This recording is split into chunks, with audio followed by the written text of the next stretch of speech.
Well, welcome back to our review. We are still reviewing equations from first semester, Applied Algebra 1A, so that we're ready to work these types of problems when we encounter them in the second semester material. Now, we've solved one-step and two-step equations. We're going to up the ante just a little bit. We're going to start solving equations with the variable on both sides of the equation. We'll also have to consider what happens if we have like terms on one or both sides of the equation. So my steps are these. Now these are the steps that we use no matter what type of linear equation in one variable we solve. You should write these down. Step 1, simplify both sides. Now I wrote down if necessary. Sometimes the sides are already simplified. Sometimes there aren't any like terms that have to be combined. We'll expand on this in the next review. Then we need to get the variable on one side of the equation. Only one side. And this is what we're going to see in this section that we didn't have before. Then we're going to undo any addition or subtraction step. We've seen that before. And we're going to undo any multiplication or division step by using inverse operations. So you should write these down. Now again, if I go too quickly, pause the tape, and then you can write down the steps and you can write down examples, and that way you won't fall behind, because I do have a tendency to talk quickly even though it seems like these videos take a while. It's because there's a lot of stuff in this. And you need to make sure that you understand it, because second semester material is not too far away, and the better we know this, the easier that stuff's going to be for us. So I'm going to erase this, and then I'm going to get into some examples where I'm going to use these steps. Now I would like to think I had a board big enough where I could leave the steps up so that I could point to them each time. You should have them in your notes on a piece of paper where you can refer to them. And then that way, as you're working the problems out, you can see what step goes next, what step goes next.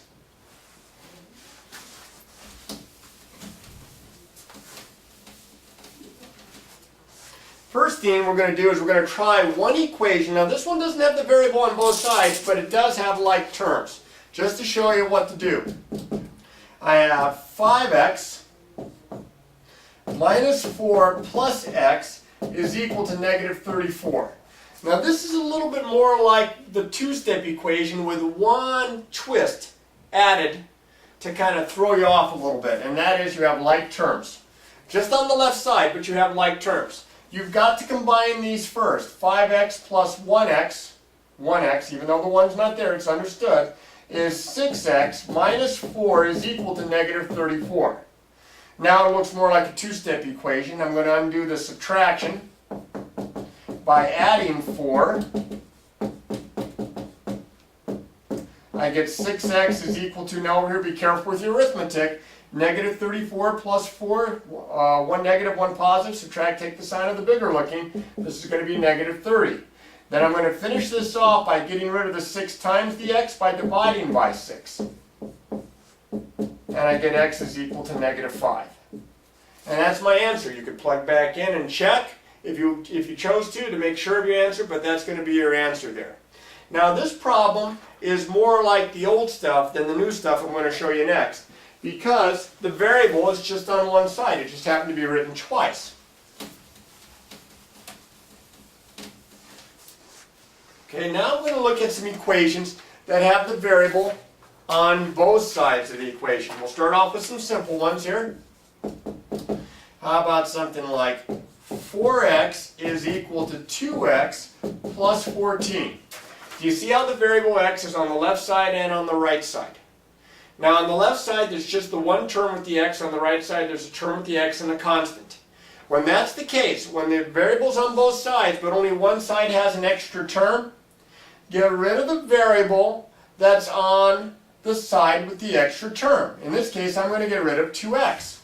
Because I can't solve for x if it's on both sides. I have to isolate it on one side, so it's got to go. Now, how do you get rid of something with a variable? Well, just like we undo adding and subtracting with subtracting and adding, I'm going to undo a positive 2x here by subtracting 2x from both sides. By subtracting 2x from both sides. That's going to cancel these out. Now on the left side I have like terms, this is 2x, and on the right side just 14 remains, positive because of the plus sign in front. Now it's a very simple equation. I'm going to divide both sides by 2 to get rid of the multiplication, and I get x is equal to 7. That one's not too bad. Now, they don't always come out to be a nice integer, but most of the problems will. If you follow these steps, you'll be okay. Remember the steps I had you write down in advance. So let's go ahead and try a little bit more difficult problem by throwing in an extra term. Let's say I have something more like this. 13 minus 9y is equal to negative 3y minus 5. Now, as you can see, the variable is on both sides. And there are extra terms on both sides. So here's what I do if that's the case. If I have extra terms on both sides also, I look to see which one has the larger coefficient. Now the y has a subtracted 9 in front of it, so that's like a negative 9, and the y over here has a negative 3. So you say, all right, which is bigger, negative 9 or negative 3? Well, negative 3 is bigger. So the bigger one stays, the smaller one goes. I've got to get rid of this minus 9y. And to undo subtracting 9y, I'm going to add 9y. And of course, if I add it to one side of the equation, I have to add it to the other side of the equation. Those are going to cancel one another out. Minus 9y plus 9y, that leaves a positive 13. On the right side, see the like terms? Combine those, negative 3y and a positive or plus 9y there. A negative 3 and a positive 9, that's positive 6y minus 5. Now it looks more like the two-step equation. I'm going to undo the stuff around my variable by undoing the subtraction next. So in this case, I'm going to add 5 to get rid of the minus 5. And I get 18 is equal to 6y. Well, I'm almost done now. You can see it. I am going to divide both sides by 6. Don't let the variable being on the right side get you all worried. It's okay to solve it with the right side, leaving it on the right side. These are going to cancel, and I get 3 is equal to y. And again, if I really wanted to make sure of my work, I plug 3 in here, and I plug 3 in here, and I evaluate both sides and see if they match up. I'll do it in my head real quick. If I plug a 3 in here, I get 13 minus 27, that's negative 14. And if I plug a 3 in here, I get negative 9 minus 5, and that's negative 14. It will work out. Now, they can get more difficult than this, but this is a pretty tricky one. If you're understanding this one, that's a pretty good sign. We'll try 2 more examples. Okay, one about the same degree of difficulty as this last one I did, and one a little trickier than that. Here we go. Negative 10x plus 17 equals positive 10x minus 43. It is so tempting for students to think that these will somehow cancel.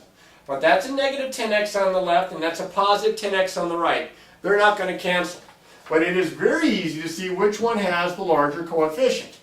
These are both my variable terms of my variables. 10 is bigger than negative 10.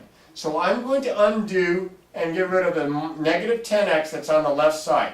To get rid of a negative 10x, I'm going to add 10x. And of course, if I add it to the left side, I have to add it to the right side. These are going to cancel out. I get 17 over here. 10x and 10x is 20x minus 43. 10x and 10x, that's 20x there. Now it's a two-step equation. I have to undo the stuff around my variable. I'll get rid of the subtraction first. I'll add 43 to both sides. And I get 60 is equal to 20x. I'm going to divide both sides by 20 to get rid of the multiplication by 20. 60 divided by 20 is 3. And there's my answer. Again, my variable ended up on the right side, but that's okay. Now this is about the same degree of difficulty as the last one. So look at the steps. Notice I take the time to write it all out so I can follow the logic of my work. Now let's put one more twist to it. We're going to have the variable on both sides, and we're going to have some like terms. Here we go. I'm going to write down something that looks more like this. 15 minus 4m plus 4 is equal to 2m minus 21 plus 4m. Notice that on both sides of my equations, I have like terms. Here, and on this side, here. Now, it doesn't always have to be on both sides. It might just be on one side. This is step one from those steps that I gave you. Simplify both sides if necessary. So I'm going to combine those. That's 19 minus 4m. And I'm going to combine these. That's 6m minus 21. Now I'm going to solve the rest of this problem by getting the variable, step two, getting the variable on one side only. So I look to see which is the larger amount. Is it going to be the negative 4m, the minus 4m, or the positive 6m? Well, that's the larger one. I've got to get rid of the minus 4m, and I will do that by adding 4m. Hopefully I left myself enough space. This is a longer problem. I get 19 equals 10m minus 21. Now I'm going to undo the stuff around my variable here by, just like in the two-step equation, getting rid of the subtraction next. I'm going to add 21 to undo this subtracting 21. Seems like my variable is ending up on the right side each time. That's okay.